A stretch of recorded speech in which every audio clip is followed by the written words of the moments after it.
प्रभु आप लोगों के साथ हो। संत योहन के अनुसार पवित्र सुसमाचार।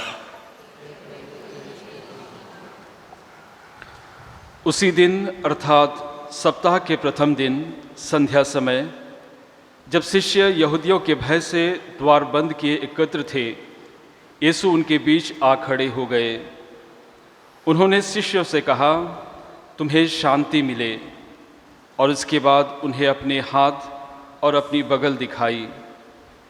प्रभु को देखकर शिष्य आनंदित हो उठे।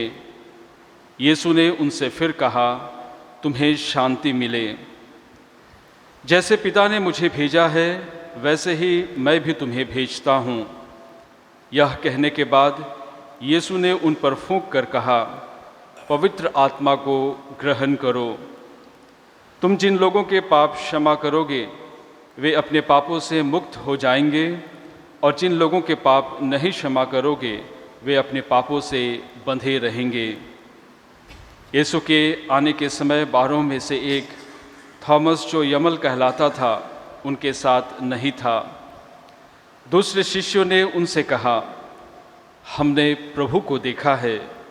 उसने उत्तर दिया, जब तक मैं उसके हाथों में कीलों का निशान ना देखूं, कीलों की जगह अपनी उंगली न रख दूं और उनकी बगल में अपना हाथ न डालूं, मैं तब तक विश्वास नहीं करूंगा। 8 दिन के बाद उनके शिष्य फिर घर के भीतर थे और थॉमस उनके साथ था।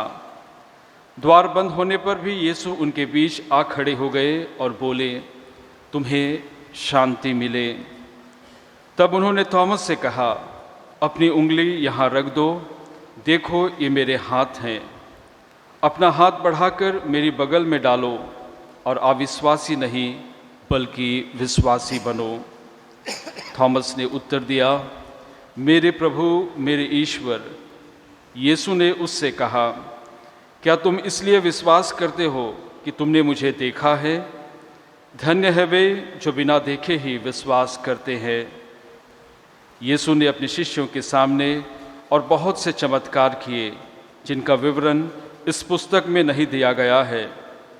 इनका ही विवरण दिया गया है, जिससे तुम विश्वास करो कि यीशु ही मसीह ईश्वर के पुत्र है, और विश्वास करते हुए उनके नाम द्वारा जीवन प्राप्त करो। यह प्रभु का पवित्र सुसमाचार है।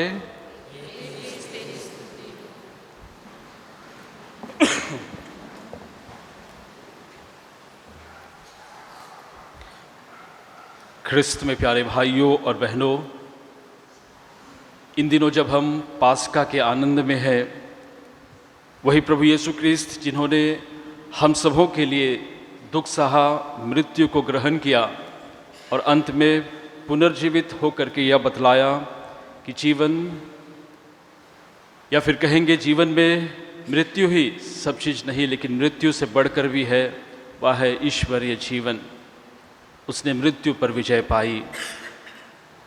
और आज जब माता कलीसिया हमको आमंत्रित करती है कि ईश्वर की दया पर मनन चिंतन करने के लिए, और हम सब जानते हैं अपने जीवन में हमने बहुत बार अनुभव किया है कि किस प्रकार से ईश्वर की दया हमारे जीवन में कार्य करती है, कैसे हमने उस ईश्वर की दया को अपने जीवन में, अपने परिवार में अनुभव किया है, और उसी दया से बहुत बार हम सब हमेशा आगे बढ़ते हैं और उसी दया से हम जीने का प्रयास करते हैं।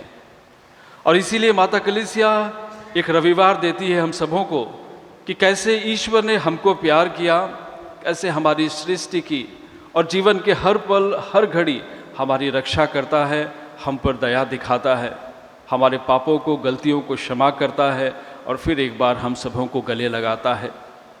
और इसीलिए ज़रूरी हो जाता है हम सभी के लिए, हर एक क्रिस्टियन के लिए, कि हम हमेशा अपने जीवन में कृतज्ञ बने रहे, ईश्वर के प्रति धन्यवादी बने रहे, ईश्वर को हमेशा धन्यवाद दे अपने छोटे छोटे कार्यों के द्वारा, अपने छोटे छोटे व्यवहार के द्वारा, अपने जीवन के द्वारा।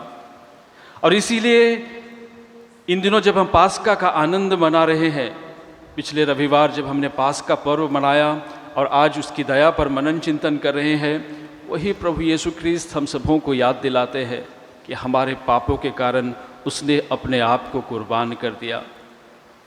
उस ईश्वर ने जो अपने इकलौते पुत्र को बहुत प्यार करता था, उसने अपने पुत्र को हम सबों को दे दिया ताकि हम एक अच्छी ज़िंदगी बिता सकें।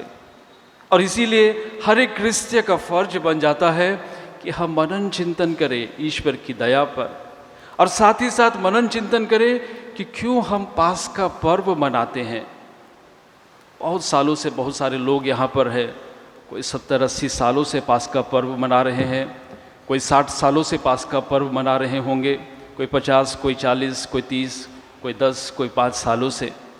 लेकिन बहुत बार हम सबों के अंदर उस पास्का का रहस्य, जो ये प्रभु यीशु क्रिस्त के पुनरुत्थान का पर्व है, ये हम सबों के लिए एक महान पर्व है, यहाँ तक कि क्रिसमस से भी महान पर्व है। इसीलिए मैं हमेशा अपने उपदेशों में कहा करता हूँ, अगर पास्का पर्व नहीं होता, पुनरुत्थान नहीं होता प्रभु यीशु क्रिस्त का, तो हमारा विश्वास व्यर्थ है, हमारा यहाँ बैठना व्यर्थ है, हमारा समय बिताना व्यर्थ है, हमारी प्रार्थनाएं व्यर्थ है। क्योंकि ये पास्का पर्व भी एक ऐसा पर्व है जहाँ पर हम सबों को ईश्वर ये दिखलाता है कि प्रभु यीशु क्रिस्त ने मृत्यु पर विजय पाई है, और ये बतलाया कि उसने अपने आप को इस हमारे लिए समर्पित कर दिया, हम सबों के लिए दे दिया। और इसीलिए क्यों हम सब पास्का पर्व मनाते हैं, ज़रूर आप लोगों ने बहुत सारे उपदेशों में सुना होगा, बहुत सारे लोगों ने बहुत सारी जगहों में पढ़ा होगा, लेकिन सबसे महत्वपूर्ण चीज़ है क्यों हम पास्का पर्व मनाते हैं। पास्का पर्व हम इसलिए मनाते हैं क्योंकि यही हमारी नींव है, विश्वास की नींव है। पास्का पर्व के बिना हम लोगों के जीवन में कुछ भी नहीं है। पास्का पर्व हमारे विश्वास की नींव है कि हमारा प्रभु जो इस धरती पर आया, एक मानव बन करके दुख सहा, पीड़ाएं सही, मृत्यु को ग्रहण किया, और उसने मृत्यु पर विजय पाई है। और इसीलिए हम लोगों के लिए एक प्रकार से स्तंभ सा बन जाता है कि हम जिस ईश्वर में विश्वास करते हैं, वो विश्वास सच्चा विश्वास है, वो एक सच्चा ईश्वर है। और इसीलिए पास्का पर्व हम सबों के लिए बहुत ही महत्वपूर्ण है। और दूसरी सबसे महत्वपूर्ण चीज़ है कि यह पास्का पर्व, प्रभु यीशु क्रिस्त का पुनरुत्थान हमारे लिए गारंटी है। हमारे लिए गारंटी है कि जैसे प्रभु यीशु क्रिस्त के साथ हुआ, वैसे ही हर एक क्रिस्तीय के साथ जो प्रभु यीशु क्रिस्त में विश्वास करते उनके साथ भी होगा। जैसे प्रभु यीशु क्रिस्त पुनर्जीवित हुए, वैसे ही हर एक क्रिस्तीय पुनर्जीवित होता है प्रभु यीशु क्रिस्त के साथ, अगर हम प्रभु यीशु क्रिस्त में विश्वास करते हुए जीवन बिताते हैं। इसीलिए हम पास्का पर्व मनाते हैं। और प्रभु यीशु क्रिस्त खुद एक सच्चे मानव के रूप में इस धरती में आए, इस धरती में रहे, और हमारी तरह हर प्रकार की पीड़ाओं, दर्द, वेदनाओं को सहा, और अंत में अपने आप को कुर्बान कर दिया। ये दिखलाता है कि जो उनके साथ हुआ वो हमारे साथ भी होना है। इसीलिए अपने क्रिस्तीय विश्वास में आगे बढ़ने के लिए ऐसा होगा ही।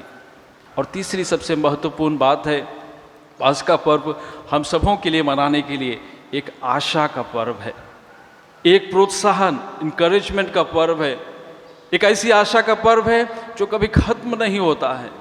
हर एक क्रिस्ती के जीवन में ये एक आशा का पर्व है। ये दिखलाता है कि सब चीज़ कभी खत्म नहीं होता। जैसे मैं कहता हूँ कि हमेशा हमारे जीवन में लगता है कि अब सब चीज़ खत्म हो चुका है। जैसे प्रभु यीशु क्रिस्त के जीवन में भी, प्रभु यीशु क्रिस्त को भी सब खत्म कर देना चाहते थे, उसके नाम को, उसके शरीर को, उसके जीवन को, उसके बारे में, उसके जो बड़े बड़े चमत्कार किए, सब खत्म कर देना चाहते थे। और वे सोचते थे कि उसको मार देंगे तो सब चीज़ खत्म हो जाएगा, लेकिन खत्म नहीं होता है। एक नई आशा जाग उठती है। और इसीलिए हर एक क्रिस्ती को कभी निराश नहीं होना चाहिए। ये है पास्का। कभी अपनी आशा नहीं खोनी चाहिए। ये है पास्का। क्योंकि प्रभु यीशु क्रिस्त ने खुद दिखाया, इतने दुख दर्द सहने के बाद भी आगे कुछ है, आगे एक मंजिल है, आगे ईश्वर की महिमा है, वहाँ तक हमको पहुँचना है। और इसीलिए क्रूस ही सब चीज़ नहीं है। हम लोग बहुत बार प्रार्थना करते हैं, क्रूस को देखते हैं, दुख तकलीफ या फिर यीशु की पीड़ाओं पर मनन चिंतन करते हैं। वो हमारी मंजिल नहीं है। मंजिल वहाँ है, पुनर्जीवित प्रभु यीशु क्रिस्त से मिलना, पुनर्जीवित प्रभु यीशु क्रिस्त के साथ रहना, वो हमारी मंजिल है। वहाँ दुख तकलीफें तो बस हमारे राह के साथी है। वो आएंगे जाएंगे, आज बहुत खुश होते हैं, हम खुद देखते हैं अपने जीवन में आज बहुत अच्छा लग रहा है, कल फिर उल्टा होता है। आज हर जगह सफलताएं मिलती है, कुछ महीनों के बाद फिर असफलताएं आ जाती है। बहुत उजाला दिखता है जीवन में, फिर अंधेरा सा छाने लगता है। ये सब हमारे जीवन के साथी है, बदलते रहता है, लेकिन हमारी मंजिल है वहाँ। और वही चीज़ प्रभु यीशु क्रिस्त हम लोगों को दिखलाते हैं। कुछ भी जीवन में खत्म नहीं होता, आज नहीं है तो कोई बात नहीं, कल तो होगा ज़रूर। प्रभु यीशु क्रिस्त ने भी अपने जीवन काल में आप सोच करके देखिए, पिछले दिनों अपने 40 दिनों में क्रूस के रास्ते में भाग लिया, मनन चिंतन की प्रभु यीशु क्रिस्त के जीवन पर। प्रभु यीशु क्रिस्त कितनी बार क्रूस के नीचे गिरे, वहीं पर पड़े नहीं रहे।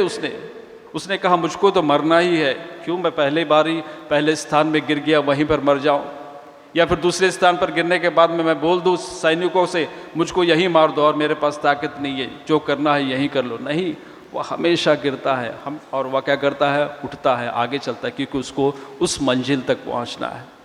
वैसे ही हमारे जीवन में ये पास का आशा इसलिए लेकर आती है, हमेशा हम अपने जीवन में गिरते हैं, लेकिन गिर करके पड़े मत रहिए। वहां पर गिर करके उस प्रभु यीशु क्रिस्त को देखिए कि कैसे वो इतना दर्द सहने के बाद भी उसको उस मंजिल तक पहुंचना ही था। अब गिर गया, कोई बात नहीं, फिर उठता है, वहां पर फिर उठता है। और ये मत सोचिए कि जब हम दुख सहते हैं, तकलीफें सहते थे, ईश्वर छोड़ देता है अकेला अपना क्रूस उठाने के लिए। हम देखते हैं प्रभु यीशु क्रिस्त के क्रूस के रास्ते पर मनन चिंतन करते हैं, सिरिनी सिमोन भी उसकी मदद करता है। हमारे जीवन में भी बहुत सारे लोग मदद करते हैं। जब हम दुख में पड़े रहते हैं, उस समय ईश्वरी कृपा की, आशीष की हम लोगों को अनुभव करनी चाहिए। और इसीलिए पास का पर्व हम इसलिए मनाते हैं कि आशा दिखलाता है हम लोगों को। और चौथी सबसे महत्वपूर्ण बात है, जो हम प्रार्थना करते हैं, ये प्रार्थना एक प्रकार से पूरा होता है, या हमारा विश्वास बढ़ता है जब हम उस पुनर्जीवित प्रभु यीशु ख्रीस्त को देखते हैं। और इसीलिए ये पास्का का अवसर, पास्का का आनंद, ये सारी चीज़ें, ये सारी बातें जो हमने अपने जीवन में देखा, मनन चिंतन किया, पास्का का आनंद मनाया, ये सारी चीज़ें हम लोगों को दिखलाता है ईश्वर की दया का, कि ईश्वर हमसे कितना प्यार करता है, कैसे वे हर समय हम पर अपनी दया दिखाने के लिए तैयार रहता है। हम चाहे कितनी भी गलतियां क्यों ना करें, हम चाहे कितनी भी बार पाप में क्यों ना पड़े, जब हम उसके पास आते हैं तो हमारे पापों को क्षमा करता है। जब हम उसके पास जाते हैं वो हमको फिर से नया बनाता है।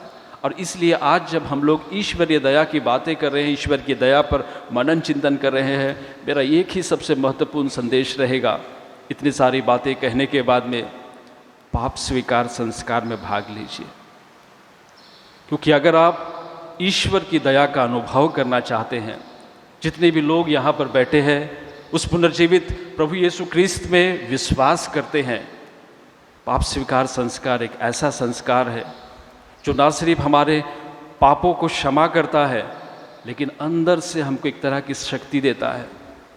ऐसे समय के लिए, ऐसे पलों के लिए जब आपके जीवन में कुछ समझ नहीं आता है कि क्या करूं क्या नहीं करूं, सब चीज़ अच्छा करते फिर भी गलत हो जाता है या फिर उल्टा हो जाता है, क्या किस राह पे आगे बढ़ूं, किस राह पे नहीं बढ़ूं, कैसे मैं अपने बच्चों को समझाऊं, कैसे मैं नहीं समझाऊं, कैसे मैं अपने पति को समझाऊं, कैसे अपनी पत्नी को कुछ भी दिखाई नहीं देता, कुछ भी समझ नहीं आता। लेकिन आपको लगता है कि आप अच्छा करें फिर भी कुछ नहीं होता है। ऐसे समय में पाप स्वीकार संस्कार की कृपाएं आपके जीवन में बहुत बड़ा कार्य करती है। एक सच्चा पाप स्वीकार, कभी अपने जीवन में ये मत सोचिए कि गिल्ट फीलिंग करना, वो मत कीजिए, वो नहीं होता मैंने ऐसा कर दिया, नहीं, एक सच्चा पश्चाताप कीजिए, एक सच्चा पश्चाताप कीजिए। और मैं कहता हूं जब आप सच में सच्चा पश्चाताप करते हो, जितनी भी बार आपको मौका मिलता है जब पुरोहित के पास जाकर के पाप स्वीकार करने के लिए, आपके लिए है, आपके लिए है। और एक ऐसा संस्कार है साल भर खुला रहता है आपके लिए, जब आप चाहते हैं तब। और इसलिए मैं कहता हूँ आज जब ईश्वर की दया पर मनन चिंतन करना चाहते हैं, अगर एक बात अगर आप मेरी ओर से या मेरा निवेदन स्वीकार करके आप सच्चा आप स्वीकार करेंगे, जीवन आपका चाहे कठिनाइयों में हो, मुश्किलों में हो या कुछ भी हो, आपको लगने लगेगा कि उसकी कृपा हमेशा मेरे साथ है, उसकी कृपा मेरे साथ है। उसने इतनी सारी दया मेरे जीवन में, मेरे परिवार में दिखाई क्या मैं अपना दिल खोल करके उसके सामने, ईश्वर के सामने नहीं जा सकता हूँ? क्या मैं अपने आप को खोल करके उसके सामने नहीं रख सकता हूँ? और एक सच्चा पश्चाताप हृदय को देख करके ईश्वर आनंदित होता है, कृपा से भर देता है, यह वचन कहता है। और इसीलिए आज के बाद से जब हम ईश्वर की दया पर मनन चिंतन करें, जितनी भी बार, मैं तो कहता हूँ जितनी भी बार आपको मौका मिलता है, आप क्यों वहाँ जाकर के उस आशीष व कृपा को ग्रहण क्यों नहीं करते? क्यों ग्रहण नहीं करते? बहता है वहाँ पर बहता है, लेकिन हम जाना नहीं चाहते। बहुत बार क्या हो जाता है, लोग बड़ी अच्छी गाड़ी खरीदते हैं लेकिन चलाते नहीं, व्यर्थ है। बहुत बार बहुतों की लॉटरी लग जाती है, पैसे बैंक में आ जाते हैं, पड़ा ही रहता है, 1 रुपया नहीं निकालते हैं, क्या फ़ायदा? व्यर्थ है। डॉक्टर कहता है ये गोली खा लेना, इस गोली को खाने से 1 महीने 3 महीने या 1 साल में ठीक हो जाओगे, वो खाता ही नहीं, वो ठीक ही नहीं होगा। कहने का अर्थ है, जब आपके अंदर में ईश्वर ने इतनी दया की वर्षा की है, सब चीज़ किया, जब तक आप उसका प्रयोग नहीं करेंगे, आप दूसरों पर नहीं दिखाएंगे, तो व्यर्थ है जीवन, व्यर्थ है जीवन। कम से कम आप स्वीकार संस्कार में जाकर के ये तो बतला सकते कि मैंने ईश्वरीय दया को दूसरों को नहीं दिखाया, जो मैंने आपसे पाया वो दया को मैंने दूसरों को नहीं दिखाया। और इसीलिए आज मेरा सिर्फ आप सबों से यही एक संदेश है, ईश्वरी दया आपके घर में, आपके आसपास में, आपके गिरजाघरों में, जहाँ कहीं भी, हर जगह बहता है। ले लीजिए, रख लीजिए, क्योंकि यही दया बेवक्त काम आता है, जब आप सोच भी नहीं सकते, समझ भी नहीं सकते। जैसे मैंने कहा, यही दया तब आपको लगता है कि ऐसा क्या, हमारे अंदर से आवाज़ जाती, ऐसा क्या, हाँ जरूर ईश्वर की योजना है, ईश्वर की कृपा है मेरे जीवन में। तो इस धरोहर को, ये जो ईश्वर की कृपा है, जो ईश्वर की आशीष है, इसको अपने हृदय में, अपने परिवार में संजो कर रखिए। और फिर देखिए, सचमुच में ईश्वर की कृपा हमेशा आपके साथ रहेगी। इसका ये मतलब मत समझिए कि आपके जीवन से दुख दर्द चले जाएंगे, कठिनाइयाँ, समस्या चले जाएगी, आपके जीवन में सब अच्छा होगा। नहीं, वो तो जीवन का साथी है, वो तो साथ रहेगा ही, लेकिन आपको इस समय में भी आपको लगेगा कि उससे भी बड़ा साथी प्रभु यीशु ख्रिस्त, पुनर्जीवित प्रभु यीशु ख्रिस्त आपके साथ है। तो आज मैं यही चाहूँगा कि एक अच्छा पाप स्वीकार कीजिए, जब कभी भी, जितनी भी बार आपको मौका मिले, और उस दया को ना सिर्फ अपने अंदर तक रखिए, जहाँ आपको दिखता है, जहाँ आपको लगता है, अब उस दया को दिखाइए, और वो ईश्वर हमेशा अपनी आशीष व कृपा आप सबों पर बरसाता रहे। वही ईश्वर जो पुनर्जीवित होकर के हम सबों को बतलाता है कि यही हमारे विश्वास का नींव है, जो ईश्वर पुनर्जीवित होकर के यही हमको बतलाता है, गारंटी देता है कि हमारा भी ऐसा ही होने वाला है, हम भी ईश्वर के, प्रभु यीशु ख्रिस्त के समान पुनर्जीवित होने वाले हैं। वही ईश्वर जो पुनर्जीवित होकर के यही बतलाता है कि ये जो आशा है, जीवन कभी खत्म नहीं होता है, हमेशा शुरुआत होती है, आज ना कल, वो आशा दिखलाता है। यही ईश्वर जो हम सबों को बतलाता है कि हमारी प्रार्थनाएं व्यर्थ नहीं जाती, हमेशा फल देती। वही ईश्वर हमको बतलाता है, जो दया आप में भरी गई है, जो दया आपको दी गई है, जब आप दूसरों को देंगे तब आपको लगने लगेगा कि आपके पास कुछ है। हम सबों को आज के दिन वही ईश्वर अपनी दया से भरे, आपको, मुझको, ताकि हमारे जीवन में हम भी उसकी कृपाओं का अनुभव कर सकें।